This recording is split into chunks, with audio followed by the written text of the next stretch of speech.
on your fitness journey struggle to stay consistent and find fitness extremely difficult, the reason is not that you're lazy. The reason is you keep doing things that are not working just because someone told you this is the right way. And most people fall into this trap. Now, I've been exercising consistently for 10 years now, while first being a busy student and then a full-time worker. And one of the most common pieces of advice I've heard is do meal prepping on Sundays. At first, this habit seems like an excellent productivity hack for fitness. Just prepare everything on Sunday and eat during the following week. But I quickly ran into some problems. First, these meals are already not that delicious and fresh after a couple of days, which makes you consistent for a couple of weeks, but not long term. Then I realized that unless you really love cooking, you overload Sundays instead of just enjoying some hours of your weekend time. And the third reason that I struggled with the most is that there is simply not enough variety. And these kind of meals make healthy eating extremely boring. You might ask, but what is the solution? Cooking every day? But this is for people who both love cooking and have time to follow these healthy recipes. What if I'm not a fan? Guys, I'm not a huge fan of cooking either, so here's the solution I found. I only meal prep for 1-2 days ahead and cook meals that take shorter time to prepare. The problem with social media is that we see all these healthy meals that look delicious but take ages to cook. And even if I'm sometimes tempted to cook something like a ratatouille, my regular cooking process couldn't be more boring, and it goes with the speed of light. My system is to cook a plain source of protein, which takes about 15 minutes on the stove and maybe a bit longer time in the oven. But during this time, you can take a shower, for example. Then some fast cooking carbs, for example, pasta, buckwheat, or quinoa, which takes about 10 minutes. And during the same 10 minutes, I would be making some kind of raw vegetable salad. This can include, for example, avocado, a salad mix, or tomatoes, or maybe some feta cheese for extra protein. Then I will throw in some spices and a sauce to make things look less boring. For instance, some chili flakes and tomato paste, which takes literally seconds. So the real time I spent cooking is under 20 minutes. Now, if you're busy, you've also most likely tried to use your weekends to catch up on workouts. And this sounds logical. If weekdays are too busy, work out on Saturday and Sunday. But here is something nobody talks about. I quickly realized that in order to see results from my workouts, I must treat them as non-negotiables. And non-negotiables on the weekend felt like a second job. Now, once a girl from my master course told me that she never studies like crazy on the weekends. I was like, what?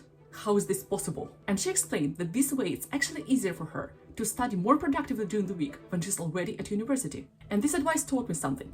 I'm not saying don't train or don't do anything on the weekends. We both know, for most people, it's not realistic. But what I'm saying is that unless you have access to an apartment gym or the gym is located right next to your house, weekend can make it harder for you to stick with the routine because there is a friction to go out of your house and go to the gym. While if instead of overloading weekends, you make a workout a part of your workday, it can make it easier for you to push yourself to go to the gym. What I did, I chose the gym close to my workplace where I could just get on my way from work to home, which makes me way more committed to my workouts, even on the days I don't feel like it.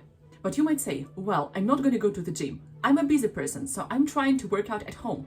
Now, I'm actually going to do the whole video on home workouts, but I also have news for you. If you find your fitness routine really difficult to stick to, your home workouts could be the problem. The single most popular advice for busy workers I see is work out at home to save time. But this is also the reason many people stay inconsistent. And yes, there are videos on the internet where people achieved amazing results just with home workouts with their own body weight. And you might say, you don't need gym weights. Guys, no, I don't own a gym, and this video is not sponsored by the gym. But the problem is not weights, the problem is environment. The reason, for example, that I usually cannot work out at home is that there are just too many distractions, especially after work when I'm too tired and all I want to do at home is chilling. Workouts at home require me to constantly rely on my power of will, while gym creates a certain environment. I'm at the gym, I'm training, there are other people training, and it makes you more likely to work out. But the funny thing, most people underestimate how environment can either support us or distract us from our goals. Moreover, it's rarely talked about, but there are actually two types of busy people. Type 1 are the extraordinary busy people. They are drowning in work, have lots of responsibilities at home, and can barely squeeze a workout in. And type 2 are people with just normal busy schedule and some side activities going on. And a lot of people are actually type 2, while this advice is mainly targeting people who are type 1. If you're a type 2, struggle to stay disciplined at home, resort to doom scrolling and other things instead of your workouts, I would invest into gym membership because just the gym environment can help you so much.